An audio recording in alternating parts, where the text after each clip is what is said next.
BJP ने उपचुनाव के प्रत्याशी घोषित कर दिए हैं। ददरौल से अरविंद सिंह को टिकट दिया गया है और लखनऊ पूर्व से ओपी श्रीवास्तव को टिकट दिया गया है।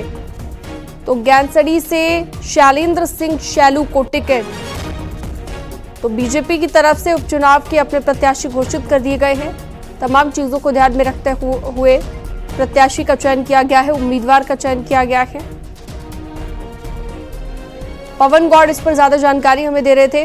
पवन, किन किन चीजों का ध्यान रखा गया है? एक बार फिर से कैंडिडेट्स का ऐलान कर दिया है उपचुनाव को लेकर बीजेपी ने। देखिए, जाहिर तौर पर बीजेपी अगर उत्तर प्रदेश के उपचुनाव की बात करें तो उसमें 4 विधानसभा सीटों पर उपचुनाव होना है। तो ऐसे में बीजेपी की रणनीति साफ है। जातीय समीकरण हो या क्षेत्रीय समीकरण हो, सबको साधने की कोशिश बीजेपी ने उस चुनाव की लिस्ट में की है। आप देख सकते हैं ददरौल से अरविंद सिंह को उम्मीदवार बनाया है। उसके साथ साथ अगर लखनऊ पूर्व की बात करें तो ओपी श्रीवास्तव को बीजेपी ने टिकट दिया है। उनके साथ साथ अगर गैंसड़ी की बात करें तो शैलेंद्र सिंह शैलू को बीजेपी ने उम्मीदवार बनाया है। तो वहीं दुद्दी की अगर बात करें, श्रवण गौड़ को उम्मीदवार बनाया है।